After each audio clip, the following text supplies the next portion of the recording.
Tom Williams sat in a chair on his covered patio, waiting for Julia, or Julie, as he called her, his wife of nearly 20 years, to walk through the door. Sarah Miles, a friend and colleague, sat at a right angle to his right. He took a drag from his cigarette, crushed it in the ashtray on the table in front of him, took a sip of coffee, and lit another cigarette. "Are you okay, Tom?" she asked. He shook his head slowly. "Not really, Sarah," he said, "but I'm glad you're here." "That's what friends are for, Tom," she said. He nodded his head and remembered his marriage. Nearly 22 years ago, he completed his 4-year career in the Marine Corps, serving as a military policeman and member of parliament. All he ever wanted to be was a police officer. To be more precise, he wanted to become a detective. After serving in the Corps, he returned to college as a full-time student, taking advantage of his veterans' benefits. His goal was to get a degree in criminal justice and become a police officer. There he met Julia. She was finishing her business degree, and they were taking the same business law class. For her part, she immediately took a liking to the Marine combat veteran. With a height of just over 180 centimeters, he weighed 90 kilograms, solid muscles. Broad in the shoulders and narrow in the hips, he looked imposing in any uniform he wore. They dated, fell in love, and got married after graduating from high school. She was about 5 years younger than him and had already been engaged once. She never explained why they broke up, only that he graduated from high school a couple of years before her and moved to New York. He really didn't care about her previous boyfriends. Hell, he was something of a wildcat in the Corps, chasing women wherever and whenever he could. But when he met Julie, he knew he had met his soulmate and was determined to settle down with her. They got married immediately after graduating from school.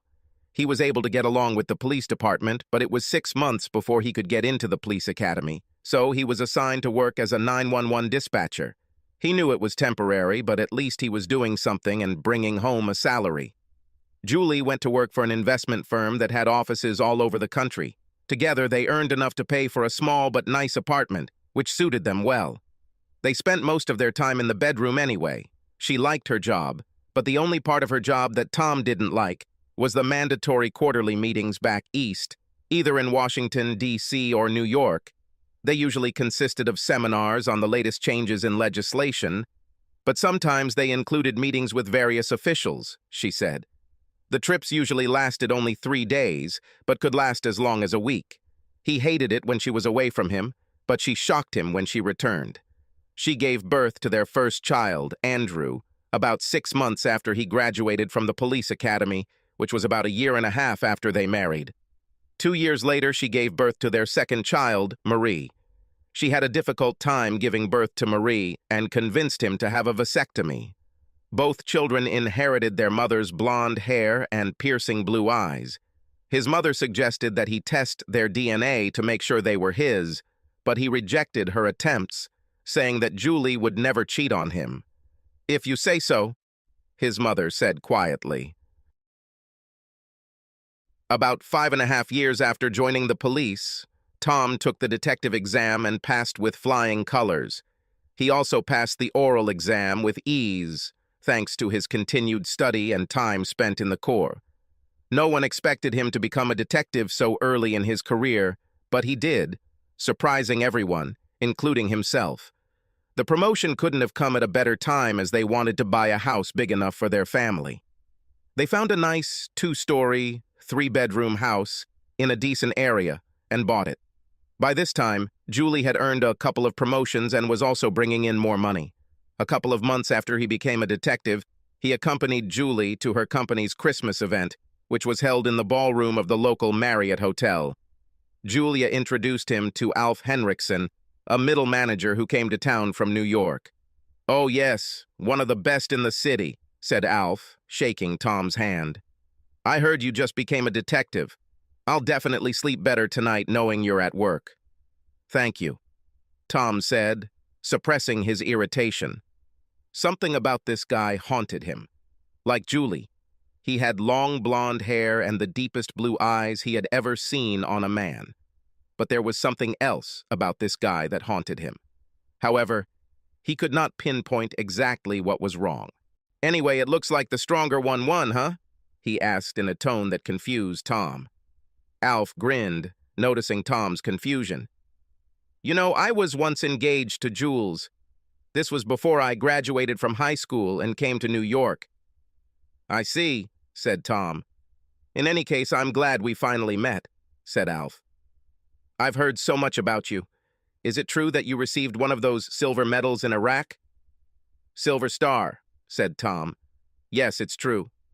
Ah, a war hero, said Alf. Well, thank you for your service. I'm just doing my job, Tom said in a non-committal tone. The real heroes are usually those who return home in coffins. Of course, said Alf. Tom danced with his wife and watched her dance with Alf a couple of times. He saw the tall man whisper something to Julie, but other than that, he didn't notice any inappropriate touching between them.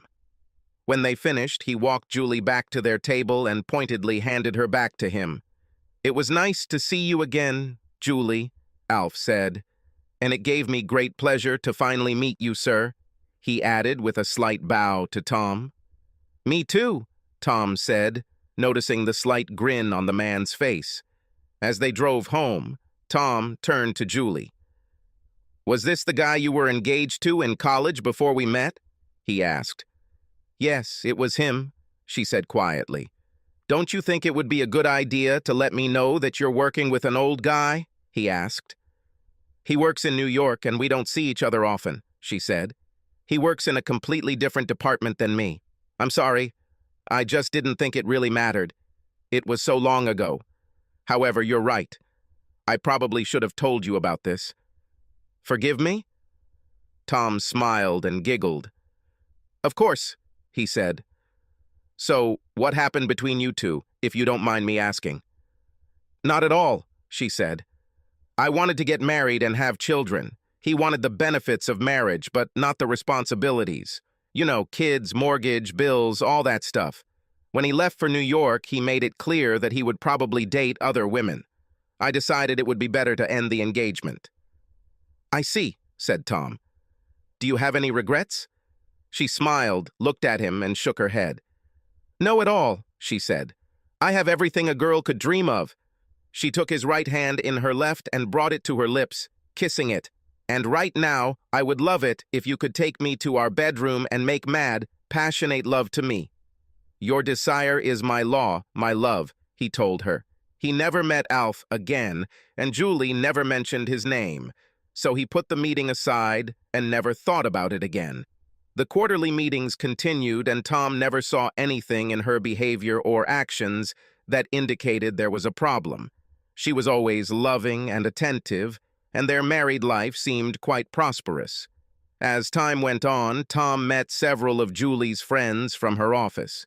They seemed friendly enough, but he had the feeling that they were hiding something.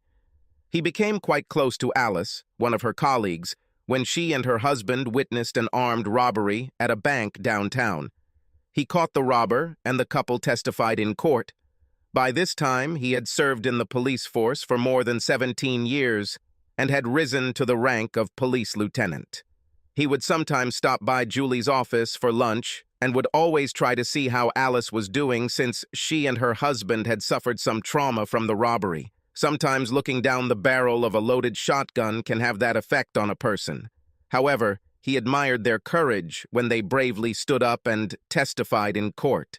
When the prosecutor asked her if she could identify the man, she answered in the affirmative, then pointed directly at the accused and loudly proclaimed, "That's him, over there."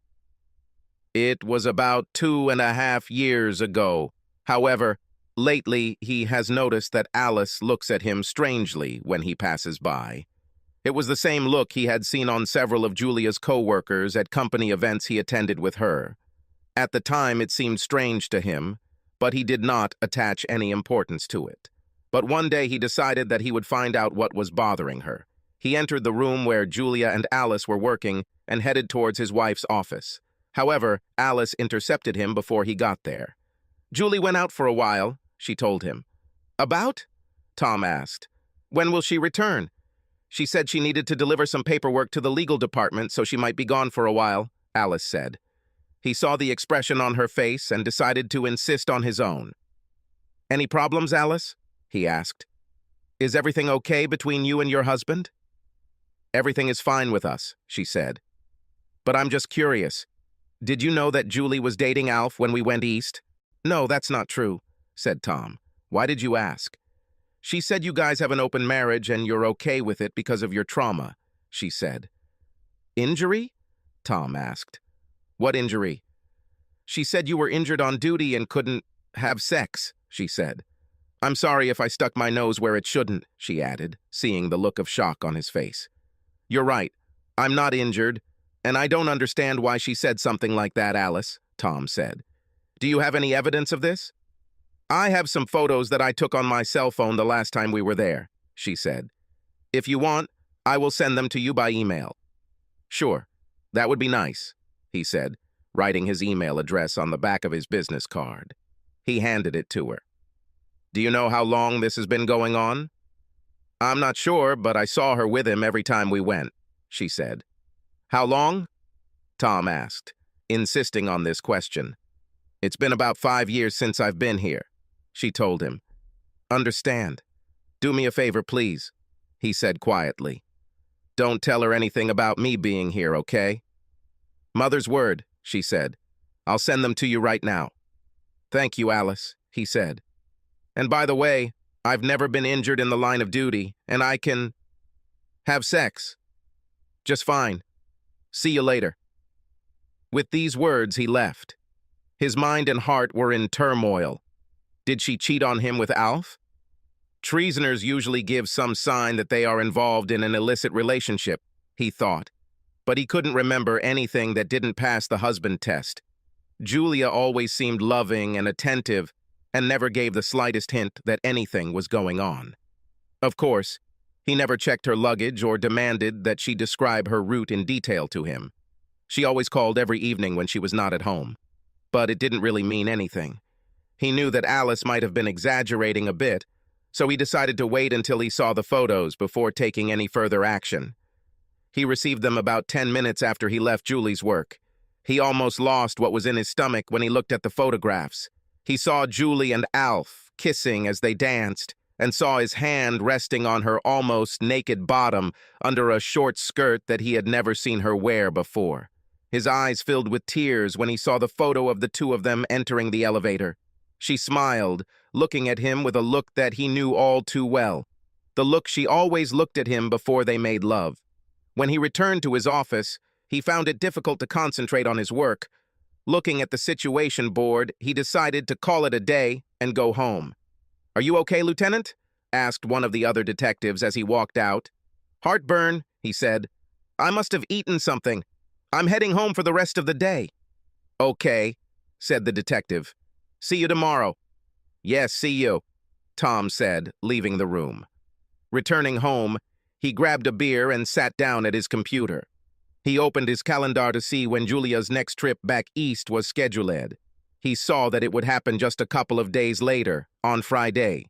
Judging by the colored strip that highlighted the days on the calendar, she would be gone for a whole week. He copied the photos from his phone to his computer and enhanced them. He zoomed in on Alpha's face, and that's when the bottom fell out of his world. Now he understood why this man's face had awakened something in him all those years ago when they had met. He took out photographs of his two children and compared them with Alf's. Damn, he thought. Andrew was a dead ringer for Alf, and Marie came in second. Fighting back tears, he knew he had to get proof of their origin. He found the number for a company he knew that provided fast and accurate DNA testing and called. After he asked them to put the first aid kit aside for him, he was about to leave when his cell phone rang. He knew from the beep that it was Julie. Hello, he said. Tom, are you okay? She asked worriedly. You speak as if you are out of sorts. Everything is fine? It's just that the case I'm working on is a little frustrating, he said. Besides, my stomach is a little sour. What's happening? Well, you know I have a week's trip back east, so I'll be working late with the managers here on the itinerary, she said. We'll probably go out for dinner and then have a couple of drinks, so I can't be back until after 11 songs. Could you watch the children tonight? No problem, he said. This was nothing new. She always met with management before their quarterly meeting and knew she would probably get home well after 11:30. "Thank you very much," she said. "Make sure they go to bed by 9:30. They have tests tomorrow, and I want them to get a good night's sleep." "Of course," he said. "You are the best," she said. "See you later. Love you." "Yes," he said. "I love you too." They finished the conversation, and Tom realized that the hardest thing in all of this was pretending that there were no problems between him and Julie. If what he suspected was true, it would mean that she had been cheating on him their entire marriage. The only way he could get through this without going too far was to treat it the way he would treat any criminal case, with a cold, hard detachment. Follow the clues and see where they lead. He took a DNA test and got home before the kids. He realized that he would have to wait until they were asleep before he could get anything from them. The last thing he wanted was for them to know what was going on. They weren't stupid and would have known what was going on if he had asked them for a cheek swab. He hated the ploy but decided it was necessary. He then looked at his contact list and found the name he was looking for. Roger Dunleavy is a former police detective who retired a couple of years ago. He moved to New York, his hometown, and founded his own private investigative service. His specialty was cheating spouses. He called, hoping to catch him there. "Dunleavy and Associates," his friend said when he answered. "Roger, how are you, you old dog?" Tom asked. "Tom Williams? Is this really you?" asked Roger. "Yes, it's me," said Tom. "How are things going lately?" "Well, there are more cheating spouses than you can imagine," Roger said, chuckling. "What's the matter? Finally realizing you'll never be captain and want to get in on the action? I could use a good man like you." "Nope," said Tom, "but perhaps I have a job for you if you want to take it. And of course I will pay." "Don't tell me you think Julie is cheating on you," Roger said. "I'm almost sure of that," said Tom. "And if what I suspect is true, then this has been going on for a long time." "Fuck you," Roger said. "She'll be in town for a week starting on Friday," Tom said. "I'll email you her itinerary and a photo of her and the guy I suspect she's cheating on me with." "I understand you want the full range of services," Roger said. "Audio, video, photographs, written report." "Yes, all that," said Tom. "Don't hide anything. I must know the whole truth. So, how much do you think this will cost me?" "Listen, Tom," said Roger. "You've saved my ass more than once. Just cover my expenses, buy me a beer, and we'll be done with this." "I don't want to take advantage of you," Tom said. "Damn it," Roger said in his New York accent, making Tom laugh. "I owe you a lot." "Thank you, Roger, you are a real friend," said Tom. Roger laughed. "Now you get it," Roger said. "Let me give you my secure email address." Tom wrote down the address and spelled it out to make sure he got it right. "Thank you, old friend," said Tom. "As soon as I have her itinerary, I will email it to you." "I'll dig," said Roger. "We'll talk soon." They ended the conversation just as the children returned home from school. "Is pizza okay for today, guys?" he asked, entering the living room. "Yes, of course," they said. "Mom left for one of her meetings again?" Andrew asked. "Yes," said Tom. "She's leaving on Friday and will be gone for a week." "A week, then?" asked Marie. Tom couldn't help but notice the sarcasm in her voice. "Yes, a week," he said. "So you two need to be on your best behavior. You know, I'm armed and handcuffed," he added jokingly, making them both laugh. He ordered pizza, and they ate in the living room while watching TV. "Guys, are you ready for tomorrow's tests?" he asked. "Yes, to a large extent," Marie said. Andrew said the same thing. "Well, maybe you guys should spend some time with your books before heading to the bunk," he said, using the nautical term for bed. "Mom lets us stay until 10 cheer on test days," Andrew said. "Don't be a fool," said Tom. "Lights out exactly at 9 p.m. "Shouldn't it be at 9 p.m., Dad?" asked Marie. "You're absolutely right, dear daughter," Tom told her. "Now come on, go upstairs." They grabbed their books and headed upstairs.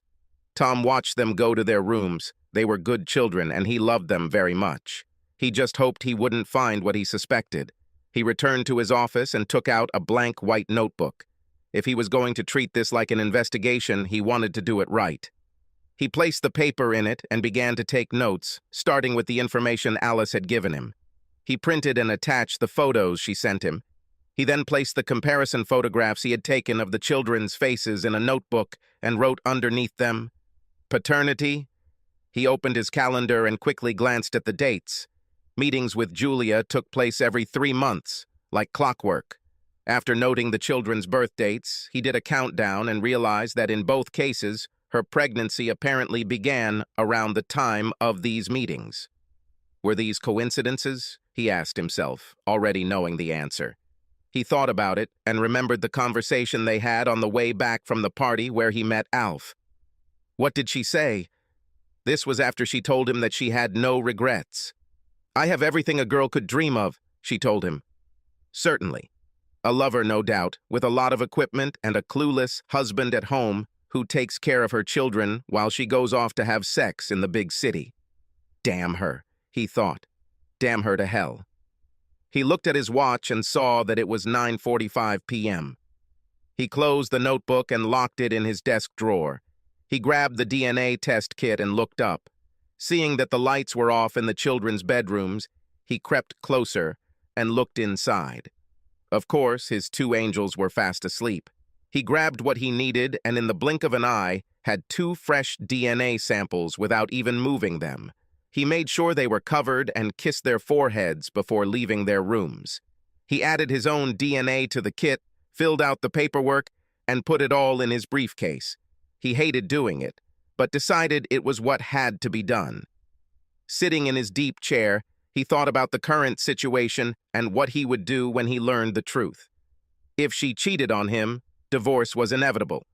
But that opened another can of worms, he thought. What about child custody, child support, alimony? He made a note to talk to a family law attorney. There were other problems, too. Could she be charged with fraud or perjury if she knew Alf was the father but listed him on the birth certificate? If Alf turns out to be the father, could he be held liable for child support back? "What have you done, Julie?" he asked himself. He trudged to bed, but found that he could hardly sleep. Julie returned from her meeting around 11:45 a.m. to find him still awake on the bed. "Are you okay?" she asked. "Not really," he said. "Do you want to talk about it?" she asked. "This is the case I'm working on," he told her. The guy comes home and discovers that his whole marriage was a lie. Finds out that the children he supported for more than 10 years are not even his children. "Oh my God," she said in shock. "What's happened?" "Damn," he snapped. "He killed her," Tom lied, "with bare hands. Then he killed the children.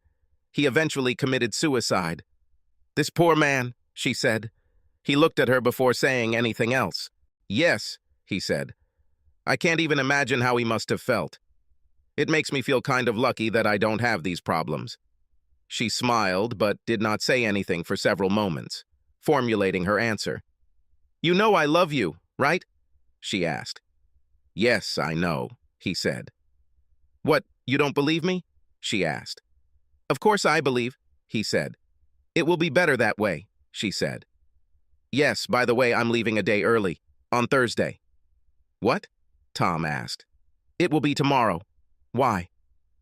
"I need to settle something there before the official meetings begin," she said. "I'll pack my things in the morning before I go to work. I left a copy of my itinerary for you on the kitchen table. I apologize for the late notification." "What about the reservation?" he asked. "It was done this morning," she said. "So you knew about this since this morning?" he asked her. "Yes," she said. "This is problem?" "Well, I was hoping to see you one more day before you left," he told her. "I'm sorry," she said. "Listen, I'm shocked. I need to take a shower and take off these clothes, and then I'll go to bed." "Yes, of course," he said. "You must be tired." "Thank you for your understanding," she said. She entered the bathroom and closed the door. He took the opportunity to snatch her cell phone from her purse. He tried entering the code to unlock it, but found that the code he had known all these years no longer worked. When did she manage to change this? He asked himself. He put the phone back and rummaged through her purse some more. This was something he had never done before, and he was curious about what he might find. He found a box labeled Plan B, One Step. Underneath it was written, Emergency Contraceptive. He knew what it was for. And his heart sank even more. He knew she was still taking the pills. She claimed they helped regulate her periods, and perhaps they did. But there was only one reason for this, and it made him feel bad. He took a photo with his phone, then put the box back and went back to bed. When Julie came out of the bathroom, she lay down in bed and snuggled next to Tom. Instead of hugging her like he usually did, he rolled away from her as far as he could. Stunned by his disdain, she backed away with tears in her eyes. Does he know? She thought to herself. The next morning, he didn't say anything to her while she was packing. He showered, shaved, dressed for work, then went downstairs for his morning coffee. He grabbed the itinerary she had left on the counter and put it in his briefcase. After walking the children to school, he headed to the door. "You're not even going to kiss me goodbye?" she asked as he approached the door. He stopped, turned, and looked at her without saying a word. "Tom, I really love you, you know." "Uh-huh," he said. "Of course I know. Call me when you get there." He walked out the door, leaving her standing and wondering how much he really knew. This matter must really be bothering him, she thought. He had never been so cold. Tom scanned and emailed Julia's itinerary to Roger, along with any photos he had of her and Alf. He then brought DNA samples and set up an afternoon meeting with Lucy Hawkins, a divorce shark who hated cheating spouses. Many in the police force knew her as the policeman's best friend, after the bartender. She hated scammers with a passion, especially those who attacked police officers. Then he finally forced himself to get to work. He thought he had achieved his goal until he received a call from his boss, Captain Smith. "Lieutenant Williams," he called. "Get your ass to my office, quickly." "I'm coming, boss," he said, grimacing at his fellow detectives. "Close the door, Tom," Smith said when Tom appeared. "Sit down, okay, before you fall." Tom was sitting in the captain's office. Smith closed the blinds. He looked at Tom before speaking. "Okay, Tom, lay it out," said Smith. "What's happening?" "I think my wife is cheating on me," said Tom. "Welcome to the club, buddy," Smith said. "It happens to all of us at one time or another." "You don't understand," said Tom. "What?" asked Smith. "Is your case special?" "I think she cheated on our whole marriage," Tom said. "I have reason to believe that the children are not even mine." "Oh, hell, Tom," Smith said. "This sucks. I'm sorry to hear it." "I have an appointment with Lucy this afternoon," said Tom. "Fine. Maybe you should stop by and talk to Wilkerson, too," Smith said. "What, a local psychiatrist?" Tom asked. "It won't hurt." "You're going through hell right now, Tom," Smith said. "I need you at your best, and unfortunately, I don't need you right now. I know your whole world has gone to hell, but you are not the first person this has happened to. If you need extra time to take care of your personal items, that's fine. Just don't lose sight of your business. Pull yourself together and get back to work. Can you hear me?" "I understand, Cap," said Tom. "Thank you." Yes, said Smith. "Get out of here, you slacker," he added with a smile and a wink. Tom thought about what the captain said and went to see Donna Wilkerson after contacting the rest of the crew. "Well, for a change, the mighty Tom Williams is actually knocking on my door," Donna said as he knocked on her door. Donna was an attractive woman, brunette with brown eyes. She was about 5 years younger than him and well-built, with firm C-shaped breasts and shapely legs. She was also married and had 3 children. "Please come in and sit down." He walked into her office and closed the door before sitting down. "This must be serious. What's going on, Lieutenant?" He told her what he had learned so far. "But you don't have any real evidence yet?" she asked. "I'm in the process of getting it now," he told her. "Have you already talked to a lawyer?" she asked. "I have an appointment with Lucy Hawkins this afternoon," said Tom. Donna nodded her head. "This is serious, right?" she asked. "Yes," he said. "If what I suspect is true, I will never be able to forgive her or turn a blind eye to it. We're done. Have you already told the children? She asked. No, he said. Not yet. You know they'll be devastated by this, she said. You're the only father they've ever really known. If you're not careful, they can be traumatized for years to come. I know, he said. But I always taught them to tell the truth, no matter how much it might hurt at first. I can't hide it from them. Eventually, they will find out. It's better if it comes from me first. How do you cope with all this? She asked. Not very good, he said. If what I suspect is true, then the last 20 years have been a lie. I take it you haven't talked to your wife about this yet? She asked. No, first I wanted to put all the facts together, he said. That's probably reasonable, she said. Maybe we should talk a little more after you figure out what's really going on. And remember that your children are the most important thing in your life. Their needs must come first. I never forgot it, he said, but now it seems they are not even my children. Perhaps you are the biological father, perhaps not, she said, but there is no doubt that you are their father. You are the one who raised them and turned them into what they are today. Never forget that, Tom. I won't forget, Donna, he said. Okay, she said. I think we should talk a little more after you get all the facts together. You'll get through this, Tom. No matter how much it hurts now, you will get through this. Just don't let it destroy you or your children. My door is always open, Tom, and just so you know, everything we talk about here remains confidential. I appreciate it, Donna, he said, standing up. Thank you. I will be in touch. That afternoon, he found himself in the office of Lucy Hawkins, a legal lawyer. She listened carefully as he told his story. You say you already have a private detective in New York? She asked. Yes, he said. And are you waiting for the results of your DNA test? She asked in continuation. That's right, he said. She nodded her head. I don't want to jump on a shark over this, she said. Let's see what the evidence says before we do anything drastic. However, I have to say that it really bothers me that she seems to be talking about you in her workplace. Technically, this could be libel and, as such, cause for legal action. I'm also concerned about birth certificates. If she knew you weren't the father when she signed them, she could have been charged with paternity fraud and possibly perjury under state law. Seriously? Tom asked. She nodded her head. Yes, she said. Different states handle things like this differently.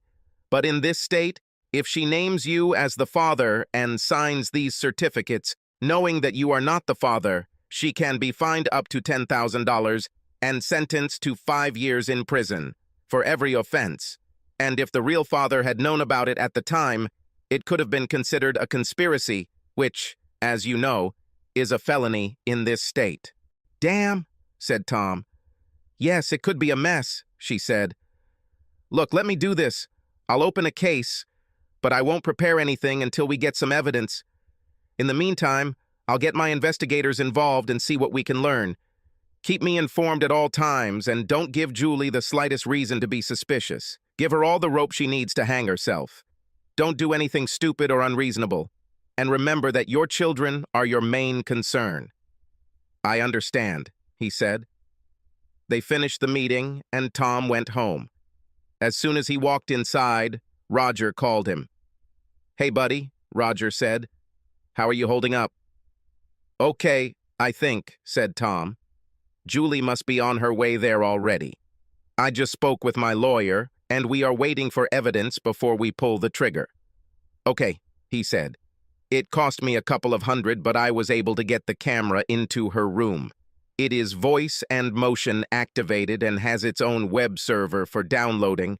Let me give you the IP address and you can check it yourself if you want. You can even record streaming video. Okay, give me what I need, Tom said. Roger gave him the address and login credentials, and Tom wrote it all down. Thanks, buddy, he said. Anytime, Roger said. I'm on my way to the airport now. Her plane is due to land in about an hour, and I'll look after her. We'll talk to you soon. They finished the conversation, and Tom turned on his computer. Julie Williams sat in the window seat of a plane bound for New York. She reflected on her life while looking out the window. For almost 20 years, she was married to the most wonderful man a girl could ever dream of. He was a respected and decorated police officer dedicated to his job and his family. He was an amazing father to her 2 children. He doted on children, taught them to fish, play ball, and even took them to the shooting range when they were older and taught them how to use firearms.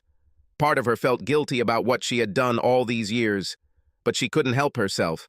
Alf was her first true love, and he had the biggest manhood she had ever known. Moreover, he knew how to use it.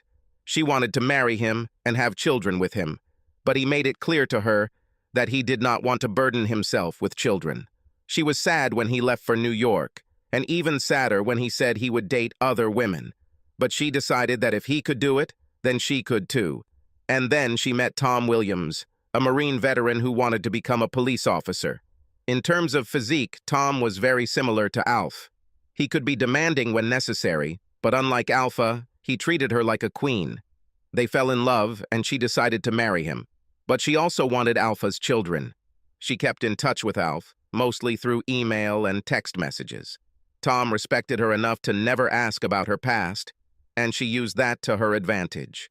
By now, Alf had built up a reputation at Apex Financials, and it was his recommendation that secured her the job. Her affair with him began at the very first quarterly meeting in New York. She knew she would have to be careful and always took extra steps to keep Tom in the dark. She called him every evening when she was out and made sure she came home spotlessly clean. Since she only wanted Alpha's children, she made a birth control schedule. She and Tom discussed children and decided that she would take birth control pills until they were ready. She did take the pills as agreed, but stopped taking them right before the trips without telling her husband. Several times when he initiated sex, she pushed him away, saying she was on her period or wasn't feeling well. The truth was that she didn't want to risk getting pregnant by her husband.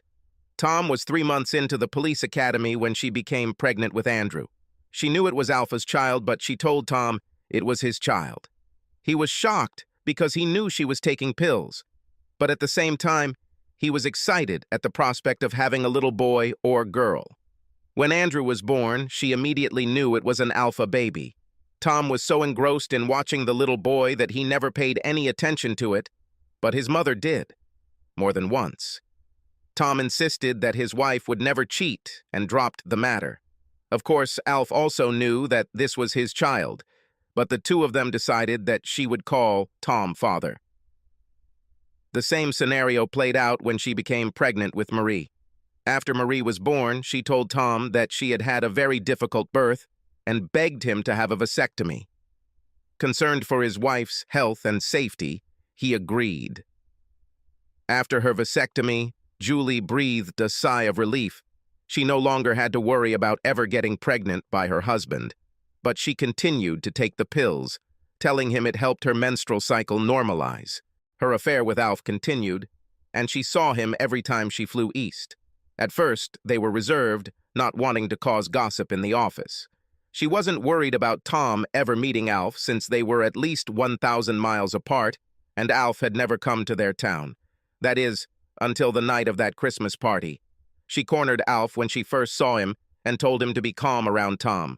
The last thing she wanted was a clash of the titans between Alf and her husband. "Don't worry," said Alf. "I constantly deceive people. Your little detective won't suspect anything." She was a little surprised when she later saw that the 2 men were actually talking calmly. However, on the way home, Tom started talking about her relationship with her ex-fiancé. When he asked her if she had any regrets, she deflected the question by saying that she had everything she could ever dream of.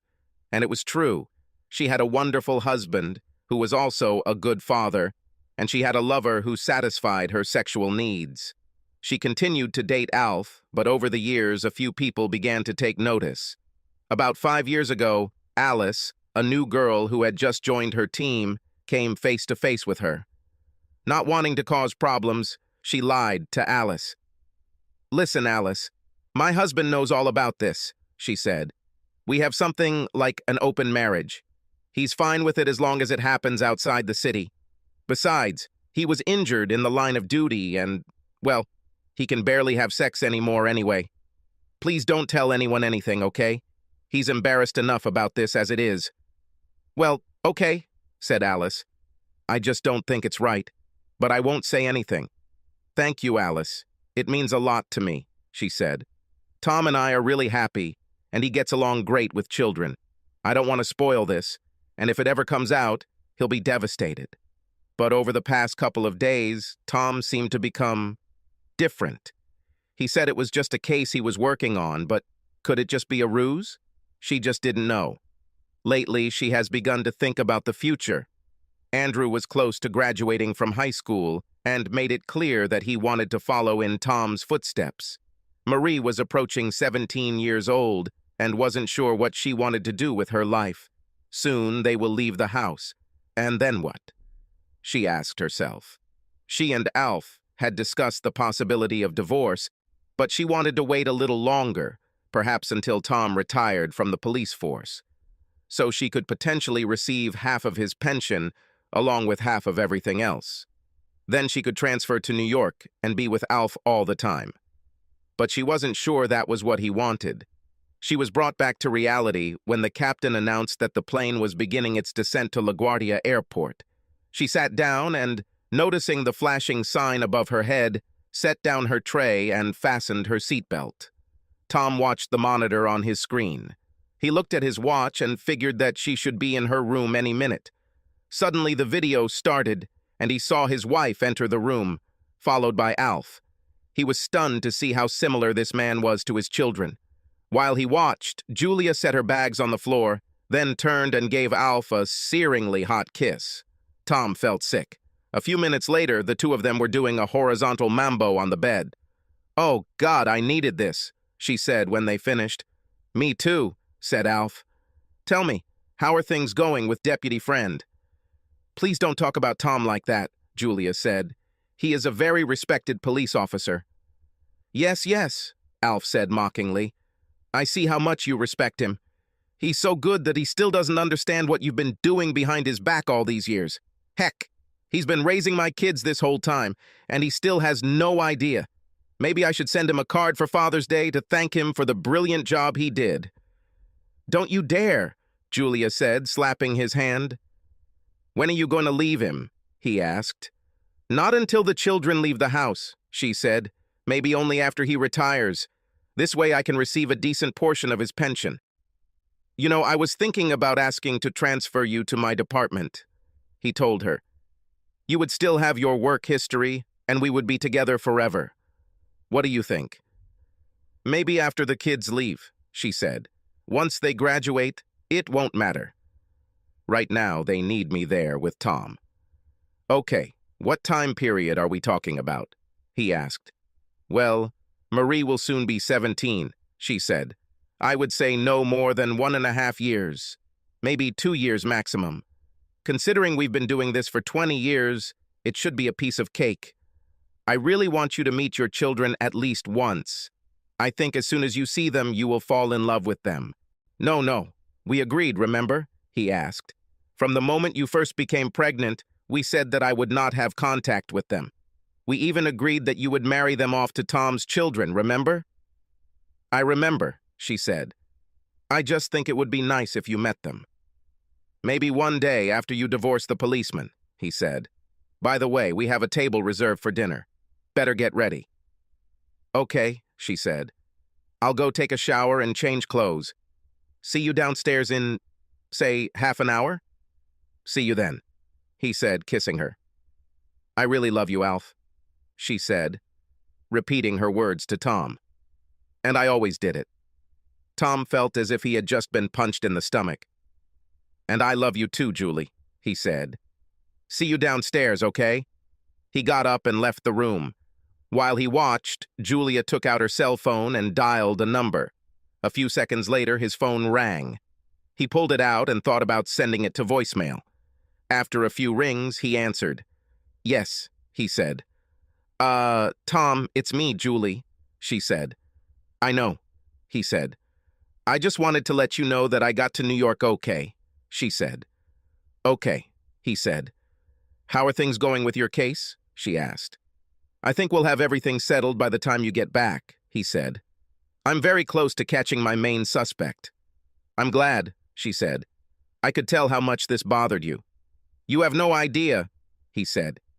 I'm going out to dinner, but I'll call you tomorrow night, okay? She asked. Okay, he said. I really love you, Tom, you know that, right? She asked. Yes, of course, he said. I'll tell the children that you called and said hi. We'll talk to you later. Bye. He ended the conversation and wondered if she had noticed that he never said he loved her. He looked at the video feed. She stared at her phone for a few seconds after he hung up. He could tell from the expression on her face that she was worried. Okay, he thought. He made sure the video was recorded on his hard drive and saved it so he could burn it onto a DVD later. Turning off the monitor, he headed into the living room. By then, the children had already returned home from school. The next day, he received a call from the DNA lab saying they had the results of his test. He walked over and picked it up. He was not surprised to find that none of the children present were his. Now it's official, he thought. He took the DVD he recorded last night and the DNA test to Lucy's office. The DNA test is good, but you know I can't use the video as evidence in court, she said. However, I think we have enough data to begin the process. We will file for divorce on charges of adultery and fraud. This is a community property condition, but the court takes adultery into account when it comes time to divide the property. However, I am still not sure that we can do anything about paternity fraud since the evidence cannot be presented in court. What if I could make her admit what she did? Tom asked. Maybe in the presence of witnesses. Let me think about this for a moment, she said. Come see me on Wednesday. I'll think of something by then. Okay, see you on Wednesday, he said, before leaving. That night, Julie called, as usual, right after she had sex with Alf. She was good at making sure her lover was quiet while she was on the phone. Apparently, after years of deception, they succeeded. Tom made sure to never tell her that he loved her.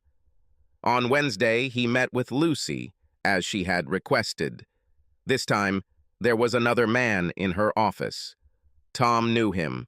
Marvin Morrison, the district attorney. There was another person, a deputy named Sarah Miles. Tom had worked with her several times in the past, and they became good friends. Before the meeting began, they all shook hands. Lieutenant Williams, Marvin said. Lucy brought your case to my attention, and I agree that what your wife did was deliberate fraud, but we need more than the video footage taken in her hotel room. What do you suggest? Tom asked. Perhaps if you could get your wife to admit that she fraudulently signed these forms, we could apprehend her and charge her, Marvin said. When should she return? I think she should be back on Saturday morning, said Tom. I'll ask her when she calls in the evening. Okay, said Marvin. I also suggest that you invite a witness. I assume you know Deputy Miles. Yes, we know each other, said Tom. That's even better, said Marvin. Get your wife to admit what she did, preferably on tape, so the sheriff's deputy here can serve her with divorce papers and arrest her at the same time. Okay, said Tom. I'll let you know when to expect her, he told Sarah. I'll make sure the kids leave. I don't want them to see their mother being taken away in handcuffs. Good idea, said Marvin. You will transfer her into my custody, and I promise that we will take her according to the law. Tom confirmed her return that evening when she called. Are you still planning to return on Saturday morning? He asked. Of course, she said. Okay, said Tom. Maybe we could have a party or something. That would be so nice, she said. You know that I love you and miss you, right? Yes, of course, Tom said in a neutral tone. Don't you love me? She asked. You didn't tell me you loved me or missed me at all this week. Yes, I loved you, he said. We'll talk to you later. Bye. He ended the conversation, wondering if she had caught the past tense he had deliberately used. He looked at the monitor and saw her looking at the phone with a worried expression on her face. At the same time, he smiled. While he watched, she put the phone down and climbed onto the bed next to Alf. Well? He asked. They want to have a party when I return, she said. How unusual, he said. What's bothering you? Tom, she said. He was so cold all week long. He said he's working on a case that really bothers him, but I'm starting to wonder if he knows about us. He doesn't know shit, Alf said. You don't know Tom like I do, she said. I think he knows, and he's planning something. So what if he knows? Said Alf. What is he going to do? Divorce you? Huh. In the end, you will have almost everything, and he will live in a cardboard box and eat cat food. Who knows? Maybe he will bite the bullet too. Then you will have everything. Now why don't you shut up about him and focus on us instead? Tom turned off the monitor and let the video save to his hard drive. He put on a brave face in front of the children and went out to join them for dinner. On Friday, Lucy called him and he went to her office. Sarah was already waiting for him. Okay, Tom, here are the divorce papers, Lucy said. We are filing a statement on charges of adultery and fraud. I asked for guardianship and for you to keep the house. I also asked for a 70-30 split of all marital property, given the long-term nature of her affair and her fraudulent activities since the beginning of the marriage. Maybe the judge will look at it differently, but we'll see what happens. I also filed a lawsuit against Alf Henriksen, seeking substantial compensation for child support and child support expenses. Deputy Miles will serve the paperwork on Saturday and also arrest her if you can get her to confess to paternity fraud.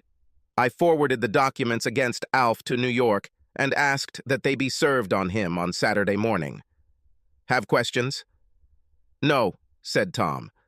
Be at my house by 7:30 if you can, he told Sarah. Her flight is scheduled to arrive at 7:00 in the morning, and the journey home from there won't take that long. You know the address, right? I know, Tom, she said. I will be there. Thank you, he said. He took a deep breath and let it out. I think that's all, he told them. It's time to act. That evening, he packed a couple of bags and took the children to Julie's parents' house. They were confused by what was happening. Won't Mommy come home tomorrow morning? Andrew asked. Yes, said Tom. Then why can't we stay here? Asked Marie. Listen, children. I need to talk to your mom about something, and it would be better if you two weren't here when it happens, Tom said. I'll explain everything to you on Saturday afternoon, I promise. Are you going to get a divorce? Asked Marie. Please, Dad, don't tell us that you guys are breaking up. I'm afraid there's nothing you can do about it, said Tom. Did you cheat on her? Asked Marie. Tom shook his head. No, in all the time that we have been married, I have never even thought about another woman, said Tom. Are you saying that she cheated on you? Andrew asked. Please, children, work with me on this, Tom said. I'll explain everything to you tomorrow afternoon, I promise. And don't tell your mother anything. They got into the car and drove to Julie's parents' house. It was a quiet ride, except for Marie's crying. When they got there, Julie's mother met them at the door. What's going on, Tom? She asked. Why is Marie crying? I'm sorry, Maggie, he said. I need to talk to Julie in the morning when she gets back. I promise I'll tell you all what's going on tomorrow afternoon. You're not going to hurt her, are you? She asked. No, I would never do that, he said. You're divorcing her, aren't you? Asked Maggie. You have another woman? No, said Tom. It's just the opposite. I'll explain this tomorrow. Thanks for picking up the kids, okay? Okay, Tom, she said. You better tell us the whole truth tomorrow. I will do so, believe me, he said before leaving. That evening he spoke briefly with Julia. He watched her on video as she sat naked on the bed with Alf. Will you be here tomorrow morning as planned? He asked. I will do so, she said. How is your business going? Almost finished, he said. I expect that by this time tomorrow our suspect will be detained. Okay, she said. Then maybe everything will go back to normal. Maybe, he said. I need to go eat. We'll talk to you in the morning. Bye.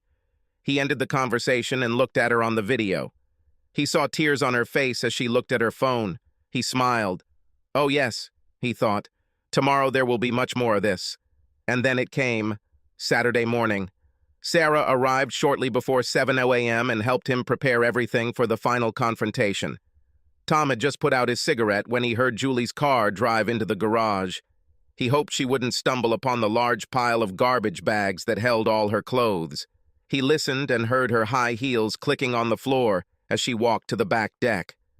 "Volume?" she asked, opening the back door. He waved his hand at her, inviting her to the back veranda. "Julie," he said, "I hope you had a good flight." "Yes," she said, looking around. "What's happening? Who is this? Where are the children? What is that patrol car at the entrance?" "The children are with your mother now," he said. "This is Deputy Sarah Miles, and this is her patrol car out front. Please sit down. We need to talk." "I need to take a shower first," she said. "No, Julie," I said. "Sit down. We need to talk now," he said in a firm tone. Shocked, she slowly sat down in the seat opposite Sarah, positioning her at a 90-degree angle to Tom's left side. He pulled out a digital audio recorder, pressed a button, and placed it on the table. "I hope you don't mind if we record this little conversation," he said. "I suppose, given the nature of this case, I should read you your rights," Tom added. "You have the right to remain silent. Anything you say can be used against you in court. You have the right to a lawyer. If you cannot afford to hire a lawyer, one will be provided for you. Do you understand these rights as I read them to you?" he asked. "Of course," she said, shocked. "But I'm not one of your suspects. I don't need a lawyer because I haven't done anything. What's going on, Tom?" "In fact, you are a suspect," he told her. "In fact, my main suspect." He pulled out 2 sheets of paper and placed them in front of Julia. "Do you recognize these forms?" he asked. "Yes, of course, I will find out," she said. "What is it?" he asked. "These are children's birth certificates," she said. He nodded his head. "For the record, these are certified true copies of the birth certificates of Andrew Jackson Williams, 18, and Mary Constance Williams, 16, Tom said for the record. "Whose name is that on the signature line?" he asked. "This is my signature," she said. "On both of them." "Could you please read the text under the signature?" he asked. "Yes, it says, 'Under penalty of perjury, I certify that the above is true and factual,'" she read. "Who is listed as the father?" Tom asked. "Of course it's you," she said. "Read the name, please," he said. "Thomas Jefferson Williams," she read. He pulled out another piece of paper and placed it in front of her. "What is this?" she asked. "It's a DNA test done by the Acme lab here in town," he said. "Pay attention to 3 samples. Sample A was taken from an adult male, namely from a certain Tom Williams. Sample B is from Andrew Williams, and Sample C is from Mary Williams. Please see the summary below." It says that the subjects represented by Sample B and Sample C are related to each other, but neither sample is related to the subject represented by Sample A, she said. "In English, this means that I am not the biological father of the 2 children listed on these birth certificates," he said. "So please tell us who the baby's father really is." "Well, you, of course," she said in a trembling voice. He shook his head. "Please turn your attention to the video on the laptop," he said. She watched, wide-eyed, as he played the video of their first meeting last week. "How did you get it?" she asked. "I will ask questions," he said. "You and your lover, one Alf Henriksen, have just admitted that he is the real biological father of the children in question. And you both admitted that you were planning a fraud by listing me as the father, although you knew that this was not the case." "Okay, damn it," she said angrily. "I admit it. I wanted his children, not yours. And yes, I signed the birth papers that list you as the father. It is my right to decide who I want to see as the father of my children. But you have no right to commit fraud," he said. "Tell me, what did you tell your work colleagues about your long-term relationship with Mr. Henriksen?" "What?" she asked. "What does that have to do with you?" "Do you know a certain Alice Blackstone?" he asked. "Yes, I know," she said. "Do you remember what you told her about 5 years ago?" he asked, pulling out another sheet of paper. It's vague, she answered. I told her that we have an open marriage. But we don't do that, do we? He asked. We never agreed to this, no, she said. Do you remember what else you told her? Tom asked. Something about you being hurt, she said. According to her, you said in no uncertain terms that I was injured in the line of duty and could no longer have sex, he said. Do you remember this? Okay, she sighed. Yes, I remember that. And according to what my lawyer found out, you told several others the same thing, right? He asked. Yes, she said. So you admit that you lied about me to justify your actions with Alf, right? He asked. Yes, she said quietly.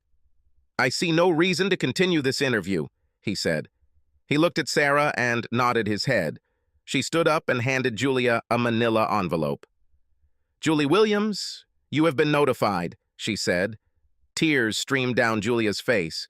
Sarah looked at Tom, who nodded his head again. Please stand. Turn around and put your hands behind your back, Mrs. Williams, Sarah said. Why? Julia asked. You are under arrest on 2 counts of paternity fraud and 2 counts of conspiracy to commit fraud, Sarah said. What? Julia exclaimed. That's right, Julie, Tom said. What you did is against the law in this state. Adultery is also a misdemeanor in this state, but the district attorney tells me he probably couldn't get a conviction in that case. However, I think it would be a good idea to hire yourself a lawyer. Before speaking, he looked at Sarah. Take her away from here. Sarah began to lead her away. Julia turned and looked at Tom, tears streaming down her cheeks. Tom, please, I love you, she cried. Please don't do this. I'm glad to hear that from you, said Tom. I shudder to think what you would do to me if you didn't like me. He watched as Sarah led a crying Julie to the patrol car at the entrance. Sarah put her in the back seat and drove away.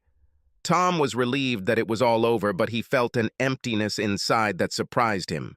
He loved her for over 20 years. How could she betray him like that? Now it's time for the hardest part. He will have to come face to face with Julie's children and parents and tell them what happened. How will he explain to 2 children that he had to put their mother in prison? Even though Alf was the biological father, he was the one who raised them. He grabbed his laptop and the USB drive with the edited video and drove to Maggie's house, wondering what he would tell them.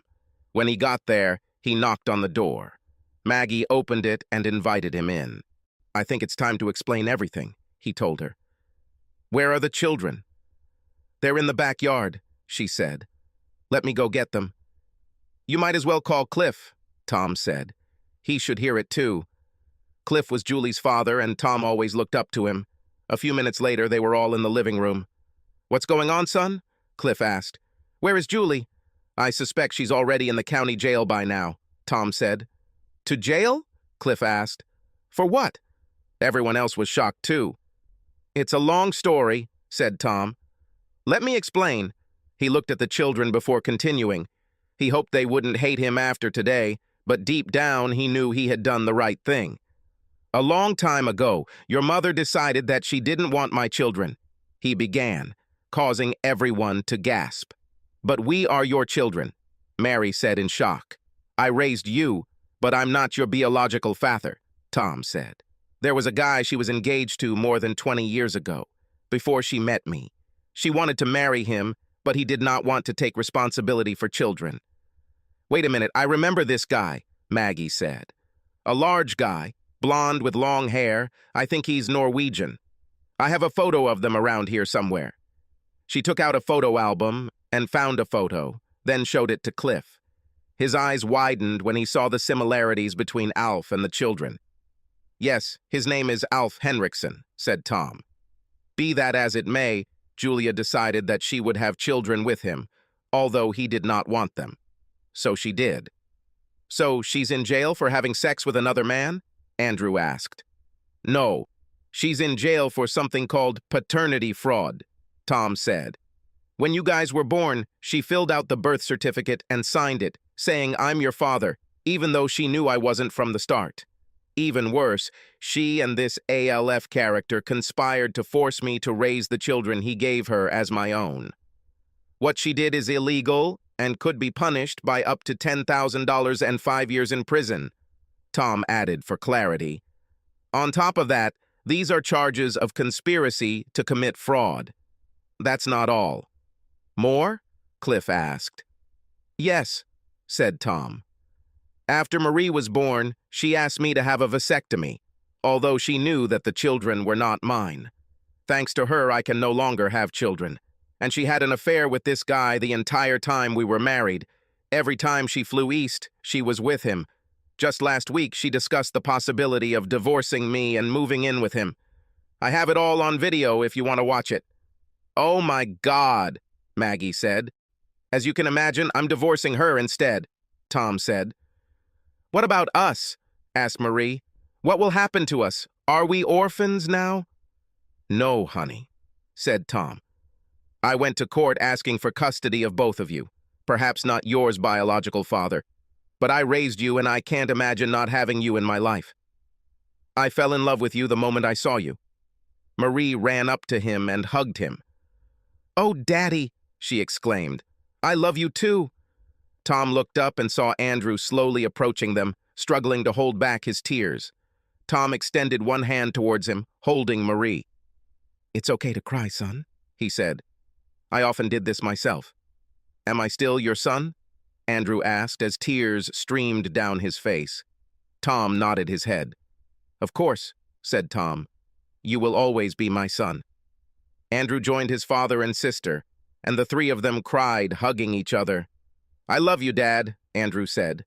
I love you too, son, Tom said, and hot tears streamed down his face. Everything will be fine, guys.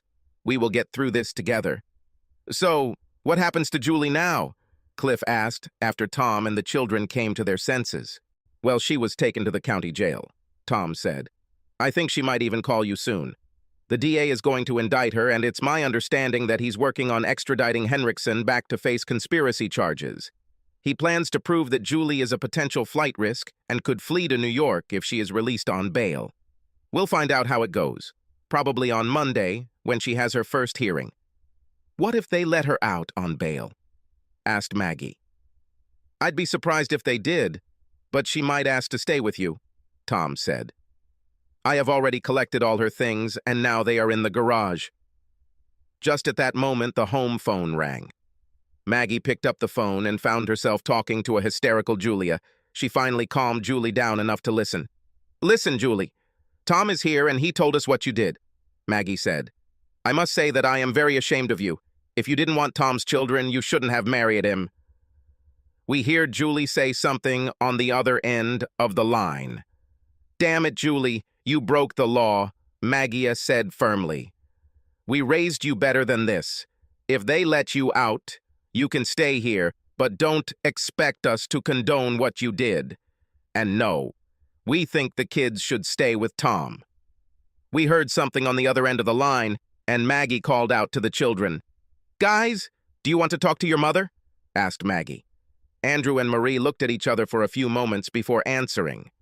Hell no, they shouted at the same time. Tom and Cliff laughed when they heard this. Maggie turned back to the phone. I'm sorry, Julie, but they're not interested in talking to you right now, she said. Maybe they will do so after they calm down a little. Yes, we'll see if we can find a lawyer for you. It's time for us to go, Julie. It was nice chatting with you. We heard Julie crying even after Maggie hung up. Well, that's all. Well, said Cliff. This girl still has a lot of growing up to do, Maggie said. Look, why don't you kids stay here one more night so your dad can do the housework, okay? Okay, said Andrew. Marie agreed. Maggie looked at Tom, who was still a little shocked by what had happened. Everything will be fine, Tom, she said. We will be here for you and the children. Why don't you go home and clean yourself up? You can come get them tomorrow. Thank you, Tom said, hugging her. Cliff shook his hand, and Tom hugged the kids again. See you guys tomorrow, he told them. I love you both and am very proud of you. We love you too, Dad, Marie said. Julie was brought in for arraignment the following Monday. After hearing arguments from District Attorney Marvin Morrison, the judge ordered her held without bail, fearing she might flee the area and head to New York to be with her lover. 3 months later, a jury found her guilty of 2 counts of paternity fraud and 2 counts of conspiracy to commit fraud. The judge sentenced her to a total of 10 years in prison and made her eligible for parole in 6. Her company fired her after the verdict. Alf was extradited, tried, found guilty, and sentenced to 5 years in prison. He will be eligible for parole in 3 years. The company fired him too. The civil case against him took a little longer, but the jury awarded Tom a significant award, which he immediately donated to the Children's College Fund. The defamation suit was dismissed after a judge ruled that Tom suffered no actual damages. Tom's divorce was granted based on Lucy's application. Julie received 30% of their joint bank accounts, which Tom had set aside for her so she could access it upon her release from prison. He never visited her in prison, but the children did once. After that, they never returned. Andrew told Tom that Marie was so upset and angry with their mother that she almost had to be restrained. Andrew graduated from high school and followed in his father's footsteps. He joined the Marine Corps and became a military policeman. Tom was so proud of his son that he took Marie to watch him graduate as an honorary recruit in his platoon. Tom continued his police service and was finally promoted to captain after Captain J. Smith retired. His personal life had virtually disappeared, and he had no desire to date. This did not stop Marie from playing the role of matchmaker. One day she came home with a note and gave it to him. "My English teacher, Miss Harris, wants to see you tomorrow after school," she said. "I know you're stuck at your desk right now, so there's no reason why you can't be there." "You're not trying to play matchmaker again, are you?" Tom asked. "Who am I?" Marie asked, raising her eyebrows. The next day he went to see Miss Harris. When he reached her room, she stood up and extended her hand to him, which he accepted. However, the moment their hands touched, he felt overwhelmed. Nice to meet you, Miss Harris," he said, stumbling over his words. He didn't want to let go of her hand. He looked her over, hoping it wasn't too noticeable.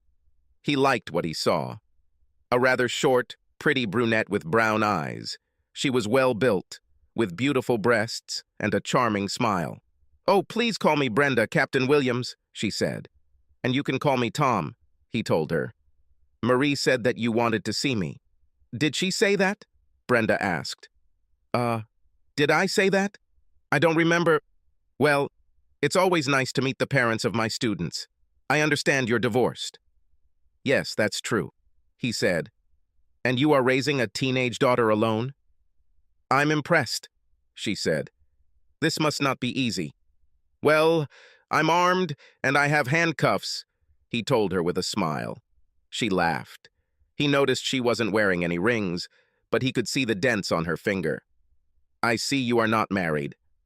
"That's true," she said. "I'm divorced too." "It looks like my daughter is playing matchmaker again," he said. "I'll have to talk to her about this." She laughed. "My daughter did the same thing before she left for college," she said. "Well, I'm sorry to take up your time," he said. "I'll leave you alone with your work." "It's okay," she said. "I was done here anyway, and I was just going to grab a quick bite to eat and then head back to the lonely old house. If you're not too busy, maybe we could have dinner together. Maybe we'll have a glass of wine later." "Why not?" Tom asked. "Just one thing, if you don't mind me asking." "What is this?" she asked. "You don't happen to have an ex-boyfriend from college or anything, do you?" he asked. She laughed. "Oh, holy heavens, no," she said. "Okay," he said, extending his hand. "What do you like?" he asked, leading her out of the classroom. Subscribe to our channel so that your second chaff doesn't cheat on you, and go ahead and listen to the next story, because this story is nothing compared to the next one.